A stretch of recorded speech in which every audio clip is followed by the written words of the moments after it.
YouTube, welcome back. We got a special video today. I'm joined by my close friend, Zane.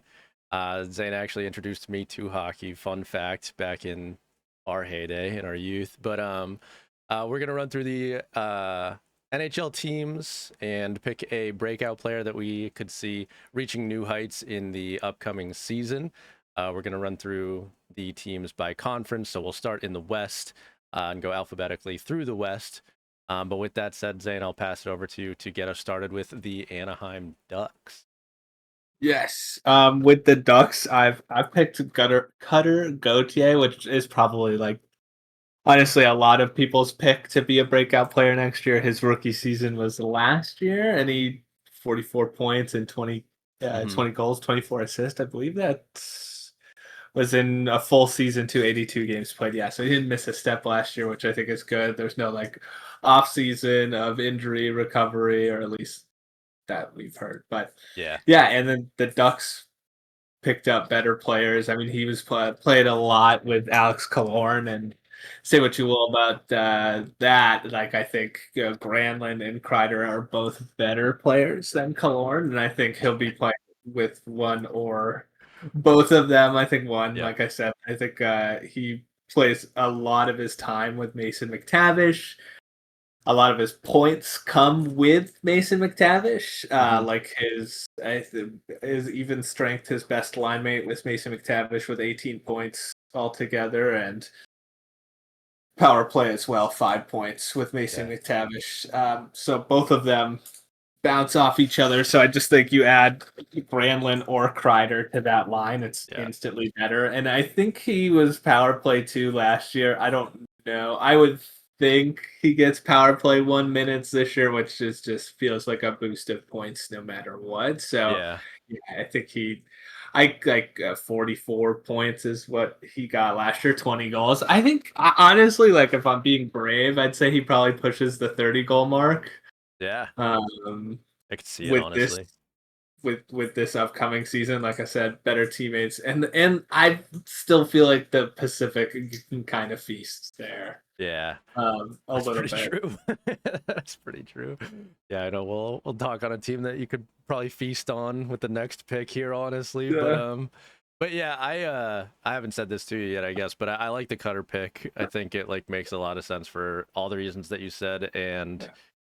an additional one that I think I might be in the minority on here, but I think I've said it to you, Zane. I should point here, I guess, but anyway. I think that the Ducks make the playoffs this year under Joel Quenneville. Yeah, yeah, yeah. Obviously, like Blackhawks, very familiar with Joel Quenneville, but not a big fan of him given everything that has happened. But at the same time, like I don't know, man. They seem poised to take a step. If you're gonna take a step under a new coach, Joel Quenneville's the kind of coach that you take a big step under. Moreover, Cutter Gauthier is the kind of player that Joel Quenneville is a big fan of. So yeah, I think this Well, makes perfect sense, honestly. speaking of that too, you also add Kreider, who's probably a Quenville Yeah, player through and through. So and you're just adding, yeah. and to your points, sorry, but to your points about McTavish, another kind of player that Joel Quenneville's a big fan of. Honestly, the Ducks they're building in a way that Joel Quenneville likes. It just makes sense in a lot of ways. But yeah, I guess they just have to hope that they get Mason McTavish's contract figured out. But you'd have to think that they're going to, right? So yeah, that's a good pick through and through. But Calgary Flames next up, right? Who do you have for the Flames? I did make a comment that it was kind of a hard roster to look at. Valid. I think the Flames have a lot of work to do. I don't know if basement in the Pacific Division, because I still think you have possibility of the Sharks living down there for another Yeah, season. I don't yeah, think so, but you just have the possibility. But I just I would say that they're probably a lock for the bottom of the Pacific Division. Just with their but for my pick for them is Morgan Frost. it Recent is. addition. Not recent. It's a lie. Is it not? Is he a recent Relatively, at addition? least, right? I can't remember if it was last year or the season before, but Oh, it's last year. Okay, yeah. So yeah, recent addition. Um, Played I think full 81 games, but only 32 with Calgary. Hmm. Um, and I think he's been kind of also kind of off and on in um, slightly. At least that's what I wrote down. Sure. First full season off from the Flyers, though. He played with Joel Farabee at the end of last season, not this season, but previously last Yep. season with the Flyers. Like he played a lot with Joel Farabee. And what I wrote down here is that they were also very like they were a good line combo at one point this season that he got the most points, which was his full season in 2022-2023. He got Hmm. 46 points in 81 games played. He was the second. Him and Joel Farabee were the second best even strength line on that Flyers team. Hmm. And Frost was also on the line combination for the first on the even strength best flyer. So he was Yeah. on basically grinding with that team, and Farabee was one of his teammates. So I think playing with Farabee, he'll play much better. Good chemistry. First full season off from the Flyers. Yeah. I just say that's why I would select him as a breakout. And I just think he's a good middle six, possibly top six forward. I think maybe this year he shows a little bit more of that top end point production. Yeah, I can see it too, honestly. I'll shout out Dustin Wolf, to be fair. But at the same time, like, I don't Oh, know how true. much you thought about Dustin Wolf in this, but like he already was so nails this past season that it's almost kind of hard to imagine him being better, right? Like in all honesty, but That's fair. and moreover, outside of that, I mean, you could throw in Zane Parek, but I forgot to say this during the intro or anything like that. We are trying to stray away from rookies in our Yes. definition of Yeah. breakout players here, just because, rookies are, even if they do nothing, essentially, like they could get 2 points, they're already breaking out in some degree, right? But anyway, so yeah, hard to imagine Dustin Wolf actually doing better, and like feels like this has been coming for Morgan Frost for a long time. So like, there's a recipe for success here with like, him having that new chance, just like you're saying, Yeah. right? So And I think with Dustin Wolf, like you were saying, like man, it feels like if he does better than last year, like okay, like they're in the they shouldn't playoffs, be in the like my winning the prediction cup. of them being in the Yeah. bottom is not happening. So Yeah, no, that's valid, dude. That's super valid. So yeah, I think Morgan Frost makes a bunch of sense, man. All right, and we'll go to me now. We have the Chicago Blackhawks. I've chosen Frank Nazar. I do want to say here, kudos to you first of all, but also a little bit put myself on blast. I think you have a little bit more homework on the like point production with given oh, that's players. fine. No, yeah, just shout out to you. It's awesome, honestly. But so for Frank, I'm a little bit more surface level here. I do have a couple honorable mentions on the Blackhawks here as well, as they are my team. But yeah, for Frank, he had 26 points in 53 games this past season. Was over a point per game in the AHL at the start of the season. I can't remember exactly what he put up in that time, but I digress. What I really want to point out here for Frank is that he was kind of on fire to end the NHL season. Again, can't remember exactly how many points in however many games. But was just absolutely tearing it up. And moreover, went to the World Championship, the Men's World Championship in the offseason here. And an argument could be made that he was the player of the tournament for the United States who ultimately took gold. So yeah, Frankie Nazar, big things coming for Frank, I believe. Again, quick honorable mentions. Connor Bedard, I think, is going to actually like year Yeah. 3 breakout. That's the formula usually for players anyway. Just feels a little bit silly to make everything about Connor Bedard on the Blackhawks at this point. Yeah. Um, and another honorable mention to Sam Renzel, but rookie season, like we said before, I'm not going that way. But Sam Renzel, if anyone's not hip, that boy's the truth. So yeah, Well, Zane, you what do you think said about Frankie? I was gonna say you said surface level, but it's I mean the second his quarter 3 and 4 last year, Yeah. last season, he scored 23 of his 26 points. There it is, So dude. yeah, and that's yeah, the first 15 games he played, he only got 3 points, and then the last 38, yeah, he Yeah. scores. That's pretty good. And a lot of those minutes are with you were talking. We can't talk about Connor Bedard all the time. Connor Bedard. So Yeah, and I mean it honestly, continues to play with Connor yeah, Bedard too. Like there's no way, but who knows how those yeah. line combinations are going to be to start the year. But I I think was you just gonna said say, surface yeah. level, but also it passes.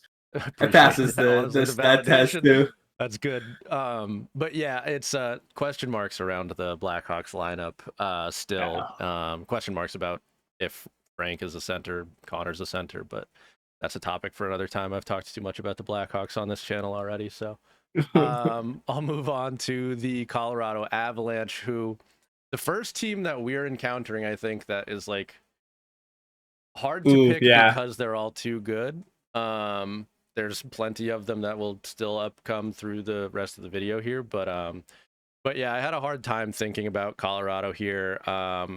I will throw out an honorable mention first in Mackenzie Blackwood, but I ended up landing on Marty Nikash, which feels really bad to say because he already broke out last season.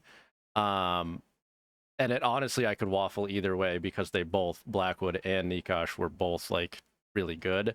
I just don't see a lot of other players like reaching a different Yeah. level. And with Nikash, you give him a full season next to Nathan McKinnon, you assume at least. Oof. And yeah, this guy's kind of the limit at that point, right? They looked great in their time Gonna together start recording already. those Ronden numbers and then we'll repeat the Yeah, cycle. right.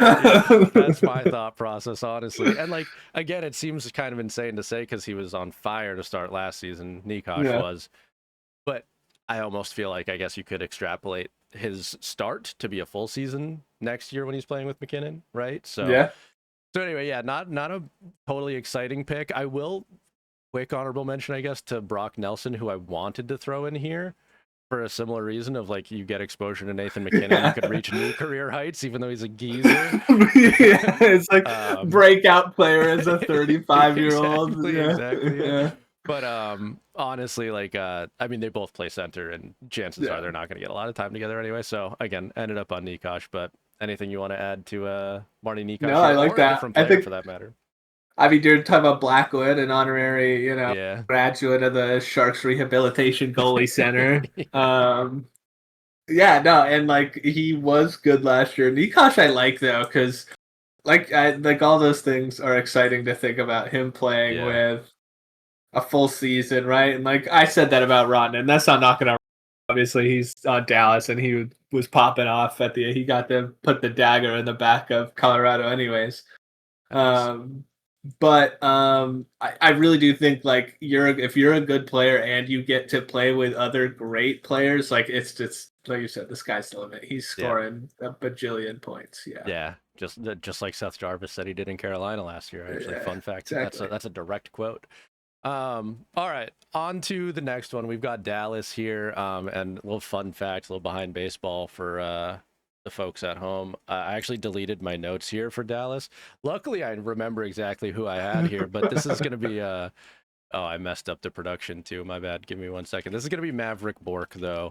Dallas is another team that is just kind Yeah. of hard to choose, right? A little bit like too many good players to choose from. But Maverick Bork, I think, is like the Ooh. perfect one Yeah.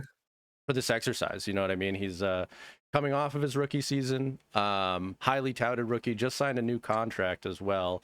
Didn't Ooh. have Yep. like a whole bunch of points in his rookie season, um, but I could easily see him like getting more exposure, playing with better players. I mean, and Yep. honestly too, like with the question marks around Jason Robertson, I can't lie, like I really doubt that Jason Robertson gets moved, but like if he does, that opens up more opportunity for a Yeah. guy like Maverick Bork. And even if that doesn't happen, you have to think that Maverick Bork's going to be in a position to just be more comfortable, just have more opportunity to succeed with the Stars, probably get like a little bit more power play time, stuff like that. So it's just a natural progression for Maverick Bork, I think. So again, not the most exciting pick with Dallas, but one that I do think probably makes the most sense. But what do you think, Zane? Yeah, I don't mind that pick at all, to be honest with you. Like I haven't really looked through Dallas's roster all that much, but Mm, yeah, it does definitely have a similar like there's a couple teams on this list that have just like a similar problem of everyone just either already established superstars and then bunch Yeah, of middle six players that are either over the hill or you know what you're gonna get. They give you the sort of the same that you know what they're doing. So yeah, these like younger players that just start, like you said, last year, 25 points. That's not a lot, but also for a rookie on a team full of superstars or full of, a championship contending team. yeah. I like that. Yeah. I think he plays with better people. I think he gets more points. Yeah. Heck yeah. Bless up, dude. I did look it up in the meantime. You might have said this, so sorry if I missed it, but um, ended up with 25 points in 73 games last year. Yeah. So yeah, poised to. There's a lot of room for improvement there. Not to be rude, but just Yeah. genuinely. But anywho, that said, on to the Oilers. Zane, who do you have for the Edmonton Oilers?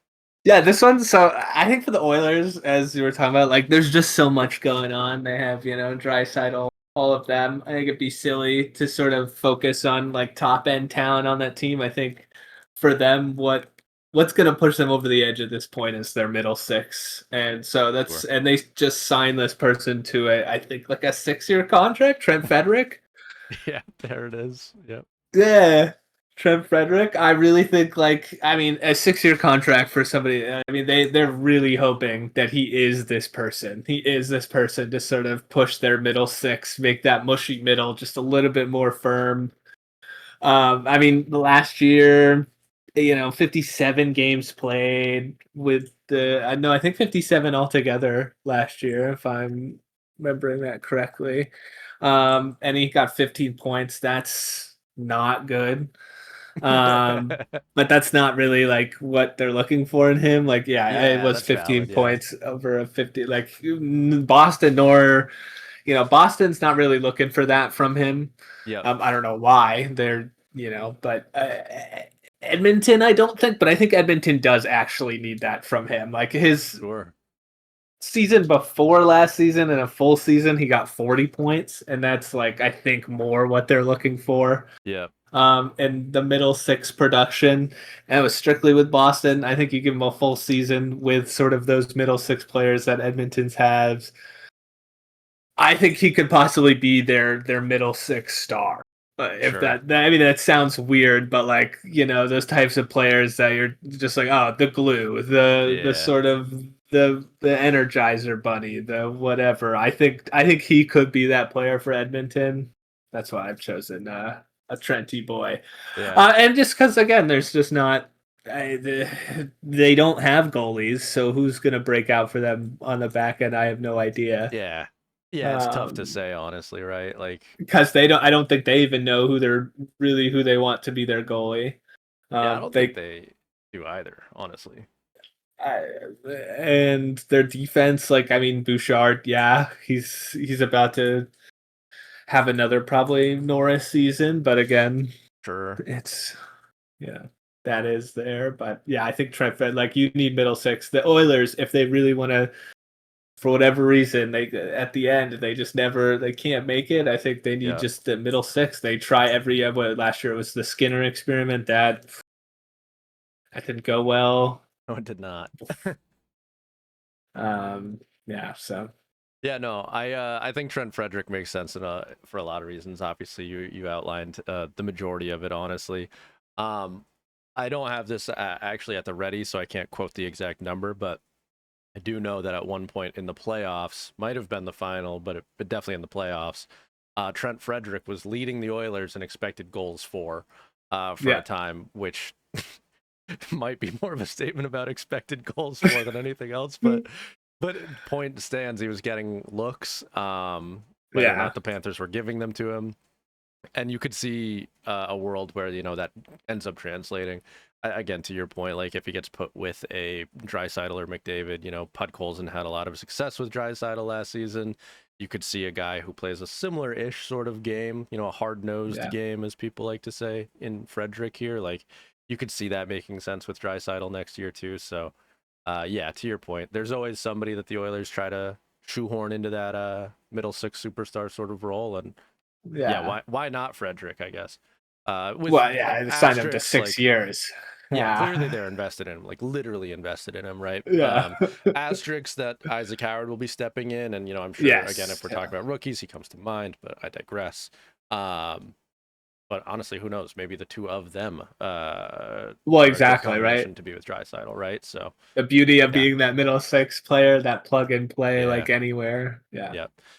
Valid, super valid. Next on the list, though, after Edmonton, we've got the Los Angeles Kings. Who do you have there, Zane? I got Brant Clark on the defensive end. I honestly like. I'm a Sharks fan, so not a Kings big you a little follower bit? of the Kings. But I really like Brant Clark's game. Like Yeah, not he's had 3 years in the league, and I think last year was like the big step year. He went from 6 points in a season to 33 on the yeah, defensive end, 28 assists. That is I put here it's a pure math equation. More playing time, better results. I think they just did like a big D. um I know there's areas where like he can move up, I guess is what I'm trying to say. And sure.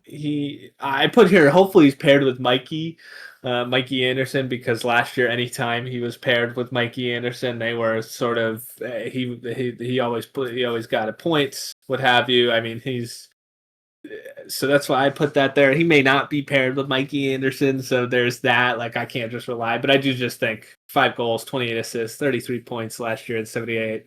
Yeah, He man. gets more time, he gets more points, and the Kings again are another team that they want to be better, so that drive should be there. Yeah, absolutely. I think this makes perfect sense. I'm also a big fan of Brant Clark's game. Like you had said, even go back to his draft year, actually. Always been a real big fan of Brant Clark. And again, as you said, for a lot of reasons, I just think it makes sense.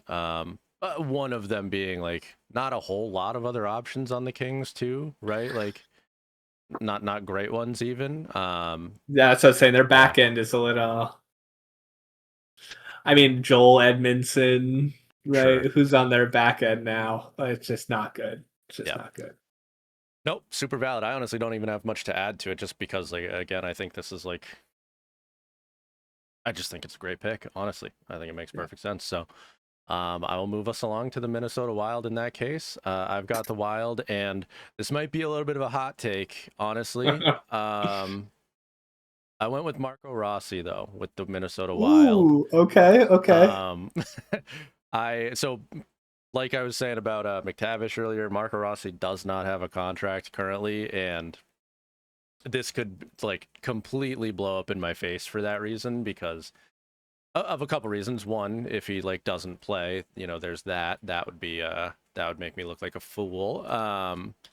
But I think personally, I think that Marco Rossi is in a perfect position to just build upon the season that he already had.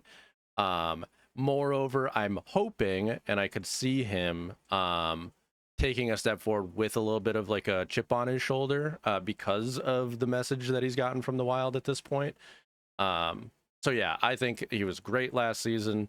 I think that he is in a perfect point in his career to take another step. And again, if there's like a chip on his shoulder to, um, push that along even further, I just think that might be a recipe for success. So yeah, Marco Rossi for me. Honorable mention Matt Boldy, who it feels like gets called out as a potential breakout on the Wild every year.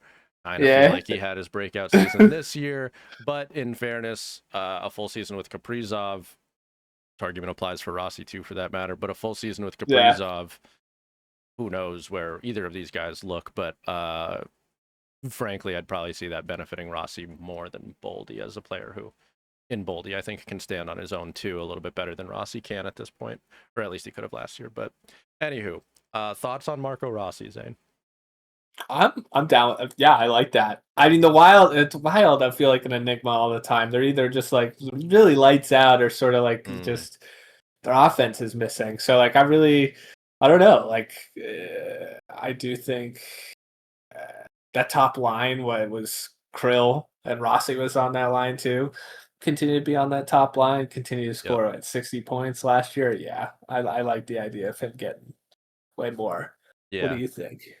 Yeah, I'm with you again.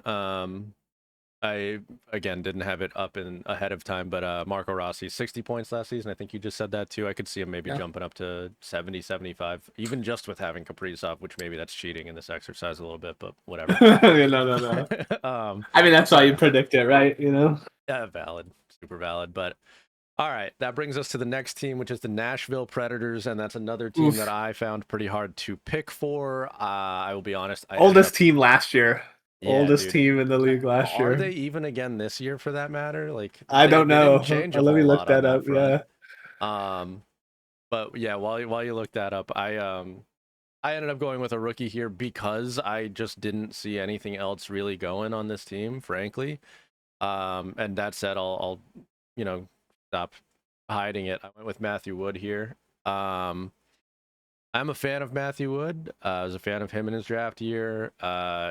Did well at I believe it was Minnesota he played for. But had a good NCAA career regardless. Um, and I just think honestly he's a Nashville kind of player. Could see him finding success in this lineup, and honestly, like based on the way that Nashville handled the offseason here, like they might low key be banking on someone like him. Maybe not necessarily him, but they might be banking on someone like him to allow them to improve. So yeah, injection into the lineup could just be a something that Nashville needs, and again, I guess that's kind of what I'm banking on here. I will shout out though Luke Evangelista as my honorable mention because I could see him taking a step forward. My gut just tells me that we know what Luke Evangelista is at this point, and I don't think he's going to take a step forward, which is why I ultimately landed on Wood here. But That yeah, makes sense. Yeah. I mean, it's more like it's less of who's going to have a breakout, who's going to have a bounce back for the Predators. fair, honestly, yeah. And Yeah. if that Like, is like, frankly, I didn't that's a think about it from rich that list we lens. could create for that team. Yeah, Yeah. that's true, dude. You could they have a long list of potential bounce Yeah. backs on that team. That's valid, but yeah. So Okay. Fair. those are the thoughts. I guess that said, we'll pass over to you for the Sharks. Yeah. Sorry. Sorry. We'll go back to Wood for a second. Oh Yeah. yeah, yeah, There's not much to say. There's not much tape. There's not much, NHL tape at the very sure, least. There's not yeah, much of anything, and it's gonna play for the Predator. Like, I don't know where he's gonna slot in, but I think, yeah, like I think it would be nice for them to have. They need a player that's not one of the people they signed to step. They need like a home. They need one of their own to. They need a draftee or whatever to step up and yeah. play well. So yeah, 100%. So for the Sharks, I listen. I am a Sharks fan. Mm-hmm. There's so much talent on that team right now, and it's not all of it is realized just yet, which is kind of what this list is all about, right? It's pretty Breakout. But true, dude. I think like the kids. What I wrote down is the kids. Like a lot of them, I want to do better, but I think the most important one is going to be Yaroslav Askarov. It's going to be their Is goalie. The last time they had consistent goaltending was it's got to be the Martin Jones years, but even that was like the first couple of Martin Jones years, and then his drop off after the Stanley Cup, like it just cratered. So like they yeah, really haven't had good goaltending in a long time, or at least consistent goaltending. So it's just going to boost everything forward, right? You have good goaltending. It's going to gain confidence. Everyone plays a little bit more loose, less tight. yeah, Everyone. So I really do think for that team to really start to take a step up next year and to maybe not be a basement team and to be more a bubble team. Maybe make the playoffs, maybe don't. And I know that's not a great spot to be in always with the draft, but when you're growing, I think you need to have at least one season like that. yep, I think you have that step up, but I think that really relies on Askarov having what's expected of him type of season. And he's not he hasn't really played like a full season, and he's not a yeah, rookie, but I really do think like in order for the team to take the step that it needs, you need Askarov to come as advertised. yep. Yeah, I'm with you, and I think we're both big believers in Askarov too, for that matter. Yeah. I I don't have like numbers to pull from, but he's been just exceptional in the AHL. Obviously, it was like one of the bigger stories of last Yeah. offseason was the fact that he wanted to be traded in the first place, and a big win for the Sharks to land him accordingly. So yeah, again, he's got pedigree, he's got Mhm. confidence, he's got poise. Like I think there's a lot of reason to believe in Askarov. Not the least of which being, to your point, is the team's ready to take a step in front of him. Yeah. And honestly, like I have some criticisms that I could make about the Sharks' defense that they've assembled for the Ooh. upcoming season. Yeah. but I uh, mean, it's a story for another day. It's not been yeah, good. yeah, but like I don't know. You think of like Bobby Orlov, Dmitry Orlov. That's his real name. Sorry. Yeah. He's like beyond competent as a defender, right? And Yes. Yeah. I think the only guy that like you really worry about in front of, well, I guess there's two guys that maybe you worry about in front of Askarov in Dickinson, assuming that he's full time in the NHL this year, which might Yeah. not be the case, right? But anyway, outside of that, Klingberg you probably worry about in front of Askarov a little bit, Mhm. but again, I even still I'll come back to the poise, the confidence, the technically sound for that matter, which I didn't even say. He's awesome. He's so good. Yeah, and I think Yeah, like kind of connecting to that point is one of my honorable men. One of the people I saw was Shakir Mukhamadullin. I think great like call out. Yeah, yeah, he has if he steps up and has that, it's another like stalwart like defense. yep, That's just a good player to have somebody that's just there. So yeah. yeah, I Super think competent all player. those things happen. The perfect world, sunshine and rainbows. Yeah, all Yeah, those players step up. yeah, You have Dmitry Orlov kind of coming back, playing Carolina a little bit, yeah, his Carolina days a little bit. Klingberg, his old Dallas yeah, days, yeah, Those are the more bounce back. But, yep. Askarov, you need him. Goalies are so finicky. You really need him to be on this game.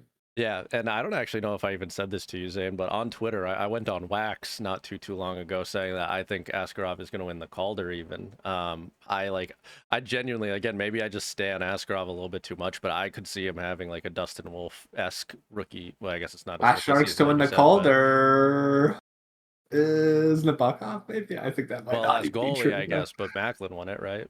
Oh no, he didn't. He got no, snubbed by no. Hudson this year. Duh, I Yeah, forgot, yeah, dude. yeah, Oh, yeah, that's some yeah. bullshit, actually, but Yeah. that's a different conversation that should be had. But anyway, yeah, yeah. But I just again confident, very confident in Askarov. I Yeah. think he's beyond legit. So shout out Askarov. But next, I guess I'll move us along to the Blues here. And unfortunately, I know we're back to back to back on guys with a small sample size, and I'm personally back to back on rookies, unfortunately, here. But again, like looking at the Blues, I had a similar kind of thing of just like, I don't know More who's bounce backs. again, Yeah. yeah, I don't know who's really like breaking out. So I did go with a rookie here in Jimmy Snuggerud.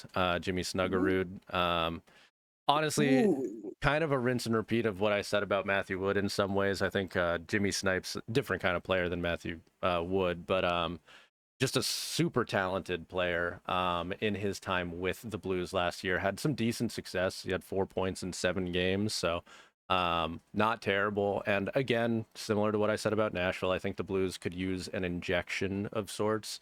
Although obviously they handled themselves decently against the Winnipeg Jets, almost made it to the second round. Um, but yeah, I could see him fitting in very well. I don't see another guy on the team who's like a really like goal scorer like Jimmy Snuggerud is. I think Kyrou and Thomas are both great players, but they're just not like a pure goal scorer kind of a guy like Snuggerud is. Yeah, So I they just feel think more that supplementary yeah, sometimes. yeah, that's fair. So yeah, I can see a clear role and a clear path to success for Jimmy Snuggerud, and again, I guess that's kind of where the thought process stops and ends. Also, shout out to this lady who is loving her Loving time at the St. Louis Snuggerud. Blues game. I didn't realize she was in this I was picture, gonna but say, it is a pretty small sample size, but if you yeah. extrapolate it out into 82 games, 7 points, which isn't bad. 7 games extrapolated into 82 would give him a nice 47 points. Yeah. I think that's pretty sick. If that's realized. No, I agree with you. I think the Blues are in desperate need of. they signed those giant contracts with Thomas and Kyrou, and I think they Yeah, haven't really worked out as expected. I think both those players, like you said, are good. I think they need yep, someone. I think they need. I think both those players need like. Uh, I think they're really good. And maybe the Blues just have a down year last year, and they all come back and play fine. sure. That's great. So maybe we'll eat it there. But no, I agree. I think they need an injection of talent somewhere, a scoring talent especially. They have too much playmaking and not enough just pure scoring. Yep. Yep. Well said all around, brother. Well said all around. All right. And that said too, I'll move us along here. And the Utah Mammoth are next. Next on the list Seattle, here. Seattle. Oh, dude, my list is outdated. You're so right. Yes, Seattle. Sorry. I was gonna be like, Pass it over to whoa. you. No, I love that. Rep Utah, but yeah, Seattle. I picked this one actually because spoiler alert, I've wanted this player to be claimed off waivers a couple times. Oh, really? Um, yeah, so it's Eli Tolvanen It is. for the Seattle Kraken. Yeah, claimed off waivers, I believe, in two. Drafted by Nashville last season, 81 games played, 35 points, which is less than half a point per game, but I think that's all right. I don't think Mm, such a bad thing. He, like you said, claimed off waivers, so like you're claiming off player off waivers, getting 35 points. That's not too bad. And then just give him time with the full. Yeah, I think last year he had a full season, and the year before season with Seattle, so he doesn't need any. But he plays a lot with Beniers. mm, And so, just in terms of what I was saying, other times it's just a math equation. Beniers is crazy talented. Continue to play with him. Eli, I think is a really good player. I just think those players. They just need sometimes they need to be playing with talent. You keep them with yeah, Beniers, pops sure. off. And this one, I put finally his time. I think he Yeah. was a first round draft pick. I think he was Mhm. drafted in like the 30th by Nashville in the first round.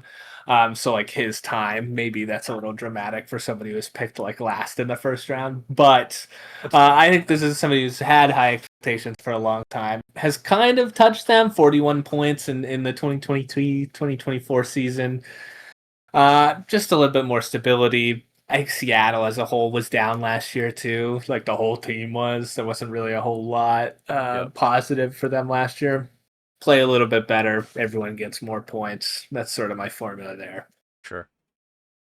Yeah, I think that all makes perfect sense again. I will say, like, I just like Matty Beniers scares me at this point. That's not an indictment on Tolvanen by any means, but Mm-hmm. to your point, keep those guys together, and I guess hope that Beniers refines the form that he showed in his rookie year, honestly. But and Yeah. I do think he will. It's just like it's been not looking great. So whatever, worth mentioning, I guess. But again, I don't think it's an indictment. And also, I wanted to add for Tolvanen specifically, there have been points in the last two seasons that he looks really good. He Yeah. goes on stretches that he looks really good, and you know, I mean, unfortunately, I think that they made another coaching change in Seattle this year. Maybe Yeah. I shouldn't say another, but like but I don't mean that as a negative here. I think like that there's just been kind of a lot of turbulence in Seattle over the last while, and maybe it's time for some stability to set in, and maybe that is something that Tolvanen needs to allow him to find that form consistently. You know what I mean? So yeah, I like the pick honestly. And again, I don't think there's tons of options. Maybe Riker Evans on Seattle. Honorable mention, but he was pretty Yeah. good last season already. I don't know if he takes a huge step. So I mean, you could pick Beniers too, because I think he's fair in a similar enough. spot where like Yeah. he needs to sort of, but like you said, he had a good rookie year, Yeah. almost 60 points, and so like he needs to find it back again, Yeah. really. Valid. But Totally valid. But I like the Tolvanen pick, genuinely. Like you said, it feels like it's been coming and coming and coming, and it's finally about and I think time. they have a little bit. You could give it a little bit of that like rejects vibe with now Kako. That's pretty true, A little dude. bit, Yeah. sprinkle a little rejects, like a little chip on the shoulder energy. Eli, Tolvanen, Waiver, Yep. starting to doubt Beniers. You get that Yep. little sprinkle that on there, give them the doubt, put the chip on their shoulder. Valid, Yeah, dude. Could yeah, be the perfect storm. Super yeah. valid. Okay, now I believe we make way to Utah. If my math works. Oh, there it is, dude. Utah Hockey Club. No longer the hockey club. We have the Utah Mammoth now.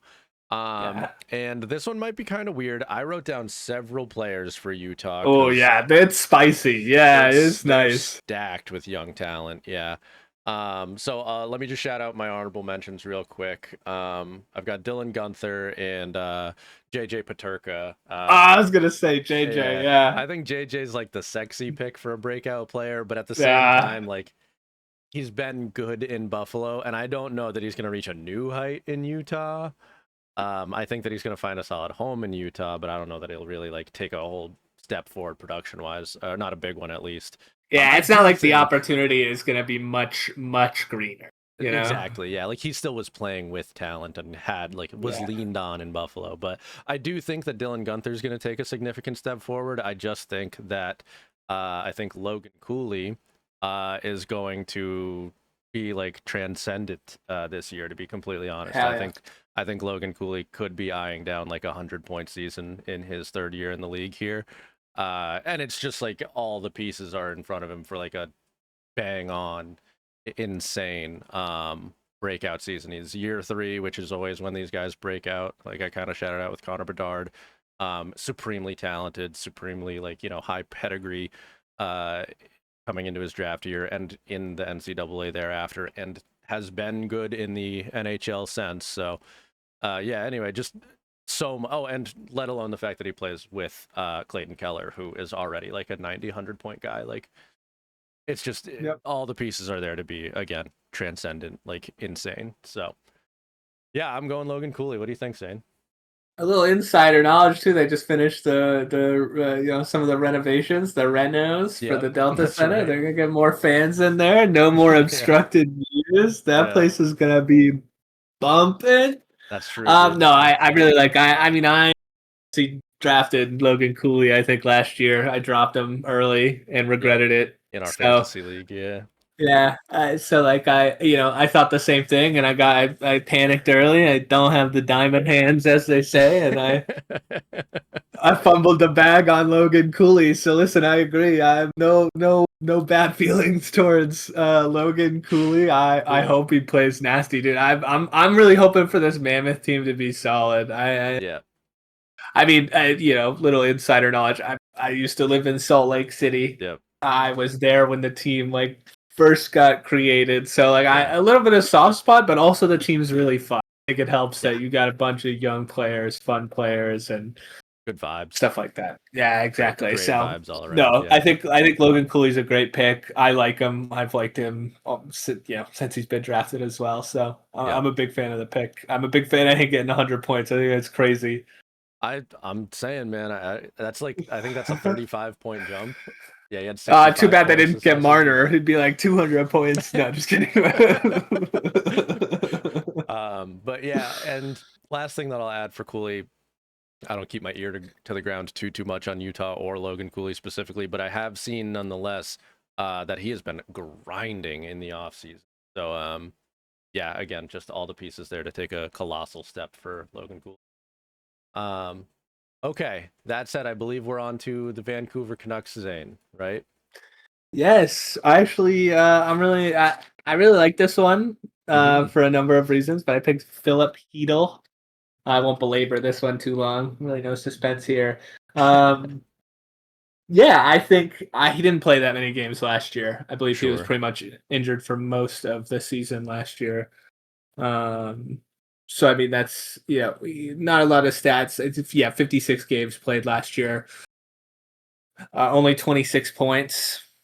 It's about half a point per game, a little bit less than Mm-hmm. that. But he really hasn't. He had one really great season with the Rangers where he got 45 points, and that's sort of like, I think, if he's playing with Pedersen or if he's playing with really elite talent, Yeah. he can rake in those points, especially with Quinn. I mean, there is talent on Vancouver. I don't know what's going on with the soap opera that they have. Um, but the other, like, the on ice, the like named talent that they have is really good, and I think Heedle is just great to add to that. I think Heedle was good with the Rangers, solid enough. Like I said, 45 points in that last full season he had. Yep. I just don't see it where. It's just going to be his first full season in a bit. He hasn't had I mean, really, he hasn't had a full season. I think most games he's played is 75. Um, but he hasn't really played that. He played 10 games last year, 56, or 10 games 2 years ago, 56 games last year. So last 2 seasons, only 66 games. So first full season in a while. He's starting with the Canucks, so he gets to have the camp. He gets to build the chemistry. I just think he has a breakout year. Yep. Like you said, I won't belabor the point too much either. I think this makes a lot of sense. When I first saw his name on here, I will say, I guess it raised an eyebrow slightly just because I think Jonathan Lekaramaki makes sense. However, I don't even know how many games Lekaramaki has played yet. 24, so he's still a rookie and honestly hasn't gotten a lot of good done in that time. But I digress. Just like you were talking about with like Heedle being put in positions to succeed, essentially, like I think it makes so much sense. Like he's kind of gotten a bad hand dealt to him a lot, and I think this is probably finally his time to like really see himself realized with the Canucks. So yeah, I think it's a good one. Perfect. Solid. Um, next we've got the Vegas Golden Knights. VGK. We love the The least Knights. liked Okay. team on Yeah. this podcast. Yep. Yeah, definitely. I would say it's up there. And they got Marner. Like, it couldn't have been more. Just, The evil but they just, empire, like, the every evil off season empire. they have a way of, like, making themselves the villain even more. Yeah. And they just manage to do it each time. They're like, Yep. who's the most expensive free agent? Can Yeah. we fit them on their team? Who knows? Oh, the Who answer is knows? no. Oh, we're still gonna do it anyway. Yeah. Oh, who knows? Who cares? Rules? Anyways. Um Also, the team just has a lot of proven talent. Like, who are you gonna say? Yes. Mitch Marner. He got 100+ points last year. No Yeah. thanks. Jack Eichel gonna 150-point Eichel, season. crazy good. I mean, and like Mark Stone, no. Like, all these players are proven. They were the band of misfits. They all broke out. Like, the Yeah. team they were a breakout team. Valid. Can't really break out anymore. But I picked they have a good defenseman, Caden Korczak. Korczak. I think it's Korczak. I don't really know, honestly, Korczak, but I think you're right about that. Yeah, he played 40 games, 10 assists, no goals. It's a weird pick. I understand. But like, as I was looking into him a little bit, they signed him to a 4-year, 3.25 AAV. mm-hmm. So I guess they're also kind of like, this kid's gonna be good because that's decent money Yep. for kind of somebody, three Yeah.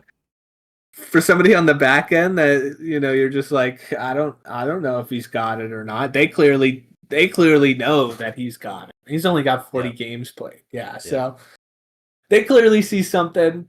That tells me they're expecting him, whether it's to be like a defensive stalwart or to put up a two-way type offense. They see something in him, so Yeah. I wouldn't put it past us to be talking about him mid-season for doing something like just being like, oh, a nice solid player for Vegas right now is Caden. Yeah, that I could see. Yep. Yeah. I think this, like, to your points, not a lot of options as far as breakouts go on Vegas, and to your point again, a lot of times the investments that teams make in a player can be very telling. Worth calling out the Petrangelo injury, by the way, which I forgot about until this very moment. But I was gonna say these investments that teams make in a player, they can be very telling as to, like, at least what the front office has in mind for the player. And Yes. you have to assume that there's like some synergy within the organization that the coach will get on board to and give Korzak the opportunity that the front office seems to think that he's deserving of. So Yeah, so yeah, again, you have to assume that, but that is usually how it plays out anyway, right? Like that is how this goes most of the time. So I think it makes sense. I think they. I mean, that tells me that they're looking at him to be sort of the bottom, the third pairing Yeah, defenseman, third pairing DFD, or even like a second pairing if somebody's injured can step into that role. That's what I think. And do I think he's like crazy offense? No, but I sure. think he gets tremendously more time. And for a defensive defenseman, I think that is probably the biggest compliment is more time on ice. Yep. Yeah, and I mean to be fair too, I think a lot of these, at least for me personally, like I tend to um lean into like production for these Yeah, breakouts, but that's not the only thing happening with these guys, true. right? So worth calling out. But yeah, I like it, and I will move us on to the Winnipeg Jets to round out the Western Conference. And unfortunately, I got another rookie here. Sorry to admit it, but I think it makes sense again. I was so avoid. I like literally avoided rookies at all costs. Here you are, Um, like I did try, but this was another one that just like who do you pick on the Winnipeg Jets, man? I mean, like, I'm pulling up the team now, and like, I don't see anybody who's reaching new heights. Cole Perfetti, I have as an honorable mention here. I will say, and yeah, like, I just like it feels like it's been 3 years, and I don't think that it actually has been, but it feels like it's been forever that Cole Perfetti's been the breakout player on Winnipeg, and it feels like it's just not never happening. gonna happen. Yeah, it just I think he was pretty solid last year. No, I agree. I agree. But the thought process ended for me at I think he was solid last year. I guess that's probably what he is actually, right? Like so yeah, I agree, but I think that's what he is at this point. And the reason that I went with Brad Lambert instead, who admittedly I gotta be honest, I didn't realize he was a rookie, but Brad Lambert, like his main problem in the NHL, or in his hockey career, has been that he needs to be a top six guy to actually play his game. He found that in, I think, all levels of hockey at this point, that he just needed to be in yeah, the right position to actually play his game. And obviously, Ehlers has moved on from the Winnipeg Jets, so there very well may be a top six opening or two even yeah. in Winnipeg. So, although again a rookie, and I don't like to say this, I think that this could be at least he has the position to have a very good rookie season, and that's more so what I mean. And honestly, I should say that as it relates to all the rookies that I put in here. If I was going with a rookie in this thought process, it was like I think that they might have a really good rookie season, not just like a I don't know, Average, yeah. yeah, not like a Sam Rinzel good rookie season, like a you know again another level guy. But anyway, so yeah, Brad Lambert, I think he's in a position to succeed. I think that he can grab the bull by the horns, so to speak, and I guess that's what I'm hoping for on this. But I will also call out again, not a whole lot of great picks on the Winnipeg Jets. So No, I what was do you gonna think? say you don't want to pick Taves. Taves. Well, if we were talking bounce back players, that would absolutely be it. Yeah. Also, he's like low key a rookie now too. It's like first time playing in 3 years, but I know yeah, they did add what Gustav like yeah, that top six spot is going to be competing for. That yeah. was a I weird just way to like say it. It's going to be a lot of competition for that spot. there will be, but also like that. I mean, I don't know if you have Daily Faceoff pulled up. I'm looking at Daily Faceoff. They have Taves penciled in as the line two center. I really doubt that that's how that shakes out. So, um, Nah, not after what 2 years. yeah, exactly. So maybe you bump by a follow up to the second line instead of Nyquist. And then you're still just left with one spot. So, maybe it doesn't fall Lambert's way here. But I mean, honestly, selfishly, I kind of hope it does. I was excited about Brad Lambert in his draft season and has not fallen his way at this point. So yeah, that's my pick. Yeah, We'll see how I it mean, goes. looking at this, yeah, it is just tough. I mean, their defense is just going to look similar, I think, to Yeah. last year. Yep, I think so too. Um, That was the tough part here because I think of the whole team. I did. I'll say I have half a mind to write Hellebuck down here and have it be like he finally is good in the playoffs. That was my first thing, but I wasn't thinking about Yeah, playoff a breakout players. breakout playoff performer. We'll predict that if they make it there. Yeah. Exactly, yes. Oh my Yeah. goodness. All right. Well, that rounds out the Western Conference for us here, Zane. Yes. I am going to pause here and ask if we should. I'm going to call an audible and live on Wax ask you if you want to pause here, make a second part since we've gone for an hour with the Yes. East with the West. Yeah. Yeah. All right. I probably won't. I was going to say I might like add something to the start of the video saying that this is part 1 of 2, but we'll just put it in the title, right? People can read Yeah. usually. So. All right, Hopefully. we'll Yeah. stop here. We will pick up for part 2 where we tackle the Eastern Conference another time. But thank you for watching. If you've made it an hour into us talking about teams and players, like and subscribe. For the record, I should have said earlier, but there will be more content with both Zane and I on the channel. That is going to be an intentional pivot, something that we want to do. So yeah, again, if you liked the video, like the video. Feel me? But for now, we'll see you guys in part 2. Bye-bye.